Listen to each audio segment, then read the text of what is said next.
Welcome to the Career Ready Podcast. Learn about resumes, cover letters, LinkedIn, interviewing, and all things you need to be career ready with the Career Service Center at College of DuPage. I'm your host, Pierre Michiels, for today's episode. In addition to learning about resources and the job search process, an important part of being career ready is understanding career paths. To help us explore the field of film and video, I have John Rangel with me, who works as a motion picture and television professor here at College of DuPage. John, thanks for joining me for today's episode. Thank you so much for having me. I'm really excited to hear more about the film and video field. I know there's a lot that goes into that. But before we really get started with that, can we just hear a little bit about you or provide a quick introduction, or as we like to call it, your elevator pitch? Sure. My name is John Rangel. I'm a professor in the motion picture television department here at COD. And in particular, I oversee the film video discipline, which includes narrative filmmaking. And also, I'm an independent filmmaker. All right. Well, I'm excited to hear more about the program, what that means, and how that really leads to different career paths here. So let's go ahead and get started there. Can you talk a little bit about the film and video program and the different career paths that it's preparing people to enter? Yeah, sure. So our program's a 2-year program that provides students with sort of like with a baseline understanding of what filmmaking is. So they have to try directing and writing, producing, cinematography, and so on, so that they get a taste. Some of our students come here knowing exactly what they want to do, but we can't assume that. So we built the program so that students could dabble a little bit in everything to start to get a sense of what it is they want to do. And as I said before, so we focus on narrative filmmaking. And we do a little bit of documentary as well. And we prepare students for a wide variety of things. To study film, at least in a community college setting, a 2-year setting, you can actually branch off into a million different directions after you leave here. So you could go work in the world of film production or narrative television production, or you could do videography. We have former students who do video work for physics labs or law firms. So there's a really wide range of directions our students can go, and so we're trying to help them gently go in any of those one directions. Yeah, I'm a big fan of film, and whenever a movie ends, I like to watch the end credits. My wife's like, "Why do you sit through that?" But these are all artists. So just as we think of these different paths, and I'm really not reading the names because it goes too quickly for me to read them all, but like appreciating all those names and people working on that. Are these the type of people that we're talking about? Yeah, absolutely. And so I used to literally have an assignment where students had to watch a film that was new to them and watch all of the credits, really just to get a sense of how many different jobs there are. And so, like I said, we give like a broad-based introduction to the field, but we can't do it all. And so when we look at the credits, there's so many positions where there's really nuanced specificity to a job. And so if a student of mine expresses any interest, like, hey, what's a grip? What do they do? Then I try to give them some information, but then also try to connect them with somebody doing it. So, hey, they can give you a sense of what that job is, or a lot of times when they see credits, especially for something, say, like a Marvel movie, where they have, 500,000 people working in visual effects, they get really excited because what they realize is that the little tiny corner of the film world that they're really excited about, that's a job. And so that's something they could go pursue. Yeah, and that's why I wanted to, bring that up because like this is the entry point, right? Just a Yeah. starting step, but there's so many possibilities out there where I wouldn't expect you to be able to list them, but you know, Yeah. Yeah. there are many lists out there if you watch a Yeah. movie. So Yeah. go check out those credits and really pay attention to all those names because there's so many paths to help Yeah. make that happen. Absolutely. So as we're talking about students interested in the field and people transitioning, working in the field, really, what are the skills, the strengths needed to help make that possible?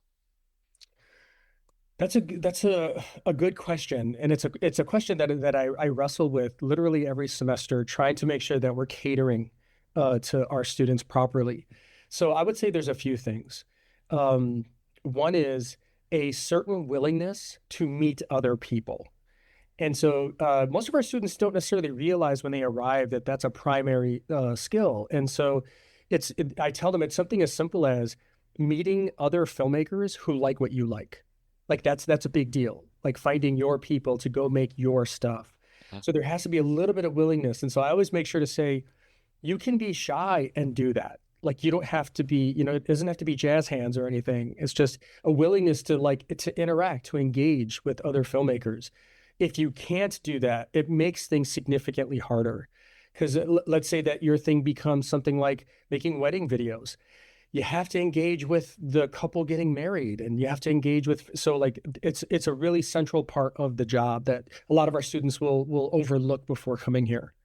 Um, Another thing is um, being prolific in your own way. So like when my students get into my first class, I tell them all, try to make stuff as often as you can. Even if it's something as simple as you're going to make a 30-second documentary of your cat. Because you're going to have to think, okay, well, what shots am I getting? Is there a story being told? Never mind trying to corral a cat for, the making of a film. But the idea is that thinking like a filmmaker. And so I tell them that they arrive as experts in consuming video, but they're not yet experts in making it. So I tell them like be prolific in that way where you're constantly trying to challenge yourself and think like a filmmaker. And then the last thing I would say is um, work all the time on getting your stuff seen off campus, getting it off your YouTube channel, where you purposely take a film somewhere in some shape or form. It could be online or it could be in person, but get your work seen because very often that's how you find your people. That's how you find the people who like the kinds of horror films you like or the kinds of comedies you like so that you can go make more of them. And it's the thing that obviously moves careers forward, getting it in front of people who do hiring. So yeah, that's what I guess I would say about skills and strengths. No, eh, those are all great things to hear. And, as you're talking about it, right, you're not talking about the technical aspects. And I'm sure 100% those technical aspects are important. But if you can master the technical aspects, but you can't go out and make yourself known, you can't be comfortable engaging with the people, it doesn't matter, right? So to have those foundational skill sets, which we would tend to overlook, is what's going to really make you be successful moving forward. Absolutely. And they're transferable too. Like we're really well aware that not all of our students will end up pursuing film as a career, but a willingness to meet other people, a willingness to, step out and engage with collaborators. Yeah, that's something that they could take wherever they head in life. Yeah, no, it's great to understand those transferable skills, right? Those Yeah. skills that will be needed everywhere. Yeah. And you kind of hit on this a little bit as just being prolific and, Yeah. making as much as you can. But are there other different experiences or opportunities that you would be recommending to developing professionals? Yeah. There's a few things that I recommend pretty consistently. So one is um, get on as many sets as possible. So not your own, but like your friends or classmates or what have you. And I tell them that, in the classroom, we can only teach you so much. There are scenarios we literally can't mimic in a classroom that you can only find out in practice. So go out there. And I challenge them a little bit and I say, okay, come back and tell me when you went on somebody's set and you thought you saw them doing it the right way, like it was like something was working. And then the opposite. Come tell me when you feel like they were blowing it, or like just it wasn't working. And telling them those are the things that are really hard to teach, that they're more experienced. Hmm. So yeah, get on as many sets as you can, large sets, small sets, all different kinds of film, and soak in everything possible. And with that, something that goes kind of hand in hand is that I beg them to please get outside of your comfort zone and try things that you wouldn't normally try. And so I sometimes I literally have them make lists of what they consider to be their comfort zone. Okay, good. What's not in your list? So maybe horror film isn't your thing, but you can get on a horror film set. Like, okay, let's try that again, so that you can see some collaborations that you might not witness elsewhere, but that you can soak it up and learn something that you can then take onto your own set. And the last thing's a little bit more standard, but it's really critical is internships. The To any parents who are listening right now, I apologize, but in a fashion, film degrees don't mean the same as say like a law degree or a medical degree where you need it to practice. You don't need these degrees to practice, but what you do need is you need experience and you need people basically to vouch for you. So, like everybody in film gets their first job because somebody recommended them for the job. And so we have strong relationships with the local industry. And so we try to place students in internships because in our field, an internship is almost literally a 3-month job interview where if you've learned their particular ecology, if you've learned how they use language, how they collaborate, and you're pretty decent at it and you're not a bad person to hang around, at the end of those 3 months, our students often get job offers. And so very often that's how our students get their foot in the door. So internships are really, really key. Yeah, no, to hear you talking about those internships as, really being interviews, that's one of the things that we talk a lot about through career services is you want to be seeking out these opportunities to demonstrate your abilities, to show that value, to create these future opportunities. I could see maybe, depending on the type of internship, type of production, that maybe there isn't an opportunity there because the project ended. But now you have those relationships with people, and then they're going to be doing future projects, and now you're on their list of contacts. Exactly. Yes. And so I try to give my students examples all the time because it can seem a little daunting, but like I had a student who told me he wanted to be a casting director. And he asked me, how do you become a casting director? I was like, got an idea. How about you talk to one? So I connected them. He got an internship there, and now he works in casting for a living. And of course, it doesn't always end up that way because you're right. For outside of casting directors, you're working film to film. But if you can have people in the industry point and say, hey, that person knows what they're doing. They know how to hustle. They're smart, critical thinkers, etc. Yeah, it's invaluable. Yeah, a lot of times, not really being a student of this, but looking at different films and like someone makes a name for themselves, right? Steven Spielberg, and then how many people on his crew show up movie after movie, right? Yeah. He knows the people that he likes working with, and Yeah. you got to put yourself out there to get noticed by people, and then they just, want you to be part of their Yes. projects. Exactly. Yeah. So we're talking about the field here, but let's just narrow in a little bit on the program here. What are you doing in the program here at of DuPage to help prepare students for the field? So there are a few things we do consciously, like for this idea of, okay, how do we get them ready for going into the field? Well, if they're going for an internship or a position of some kind, okay, they're probably going to need a resume. They're probably going to need a demo reel of some kind. Sometimes they'll need a cover letter of sorts. And so we think, okay, let's help them bolster these things. So one way that we do that is somewhat implicit, is we have them make stuff all the time. So then what happens is now on their resume, you can see they've been a part of 8 projects or 10 projects. And I tell my students, when you're going for your first internship, all 8 or 10 of those count. It shows intent, it shows seriousness, and that's often what's desired in an intern is that you're willing to show up at 8 a.m. every morning or whatever it is. So we try to get them making a lot of stuff. And then in my classes, like particularly in my capstone class, I have them make a resume. And then I give them examples of demo reels for the different positions and say, okay, let's start working on these and putting these together. So when they are done here, they know how to make a demo reel. They know how to put together a resume, how to word a cover letter or an email, so that they have those basic skills to start making efforts into the industry.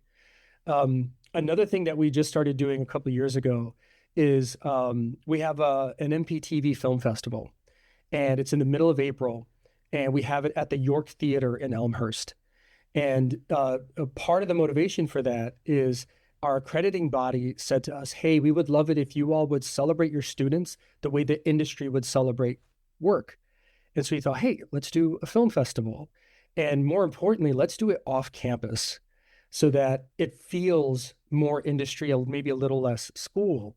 And so, so we put on a screening at the York Theater. And this past year, I believe we had 14 films. And so our students or the filmmakers wear badges and they have to sign in, and they go through the mechanics of what a filmmaker would go through should their film be in a festival.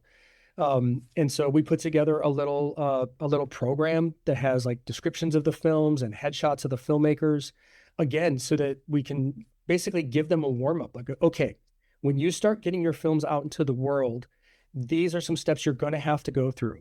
So now you went through them here at COD in a way that feels a little bit more familiar or comfortable to ready you for outside, when maybe it feels a little less comfortable, but you're familiar with process and you're ready to jump in as a filmmaker. That all of that's great to hear. Mhm. Like, not just like learning how to do it, but actually producing projects that they could be showcasing. And then that experience, I did hear of the film festival. I haven't had a chance to attend it. I've got to mark that on my calendar in advance so I can Yeah. make it there in the future, because it sounds like just a great opportunity to Yeah. not just like as someone in the community see film, but for your students to really experience what it's like to be active in the field. Yeah, absolutely. And one thing that we do at the festival is we invite a filmmaker from the local industry, so not an MPTV student. It's a program we call Vision, and it's to highlight filmmakers from underrepresented communities. But we're bringing in somebody from the professional world, and they do a Q&A. So we see their short film, and then they do a Q&A so that our students can see that's what a Q&A looks like. So when you're asked to do one, I see, I remember they asked these questions, this was the rhythm of it, and so on. So that everything just feels a little less scary, outside of school. Yeah. Sounds great. Is there anything else you would recommend to students, to young professionals wanting to prepare for the field? A couple things. One is, and I can't stress this enough, the quality of the equipment does not make the quality of the movie. And it's easy, like it happens to us too. We would love to have the biggest, fanciest, most expensive cameras, but that doesn't guarantee a good movie. In fact, there are plenty of good movies, great movies that have really kind of terrible technicalities to them. But so start there. It's not the equipment, it's you. It's the human element that creates story and experience. That's what to focus on. Um, Another thing is to watch short films of all kinds. And um, and so I'll give them sources too. Say, hey, check out this site or check out, this group of films so that you can get a sense of what's possible. And so I tell them like the short film sections at film festivals are probably my favorite because they're so daring. They're so willing to try things that are unconventional or that are new. And so I tell them, go see some of that stuff because what it'll like shake inside you is, wait a minute, oh, maybe that thing I wanted to try is valid. So, let me try that thing. Um, and then the other thing that I would recommend is when they make work, make it complete. And what I mean by that is maybe it has a title card. Maybe you give credits to your actors and the people who helped you, and you make sure that your sound is edited properly.